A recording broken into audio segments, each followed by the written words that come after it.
আজ আমি চলে এসেছি রানাঘাটের শঙ্করপুর ফরেস্টে। এই ফরেস্টটা 66.324 হেক্টর জমি নিয়ে বড় ফরেস্টটি তৈরি হয়েছে। এটা দৌলা আর শঙ্করপুরের মাঝখানে দুদিক দিয়ে যাওয়া যায়। এই ফরেস্টটায় ঢুকে আমি একা একা স্কুটি নিয়ে যেতে যেতে আমার খুব সুন্দর লাগছে।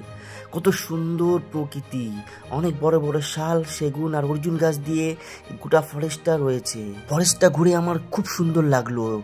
খুব সুন্দর প্রকৃতি এবং খুব সুন্দর জায়গা, মনোরম পরিবেশ, প্রত্যেকটা মানুষের মন এমনিতে ভরে যাবে। বন্ধুরা, তোমরাও চলে আসবে, তোমাদেরও সকলের খুব ভালো লাগবে। গোটা ফরেস্টটা ঘুরে কিন্তু আমি রাস্তা বিভক্ত হয়ে যাই। একই রাস্তা অনেক রকম লাগছিল ফরেস্টের ভিতরে। অবশেষে আমি গোটা ফরেস্টটা ঘুরতে ঘুরতে রাস্তাটা পেয়ে যাই।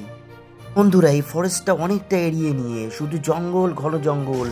বর্ষাকালে এর প্রকৃতি পুরো সবুজে সবুজ হয়ে যায়। এটা ছিল পুরো শীতকাল। চ্যানেলটি যদি আপনাদের ভালো লেগে থাকে অবশ্যই একটি সাবস্ক্রাইব করে দেবেন। এই ফরেস্টে এখনো যারা যারা আসেনি সবাই চলে আসবে, সবার ভালো লাগবে। এটা রানাঘাটের খুব কাছে এবং দত্তপুলিয়া থেকে খুব বেশি দূর নয়। যারা এখনো এই ফরেস্টটি যাওনি তারা অবশ্যই ঘুরে আসবে। বন্ধুরা, আমার গোটা ফরেস্টটা ঘুরে কিন্তু খুব সুন্দর লাগলো, মনটা ভরে গেল।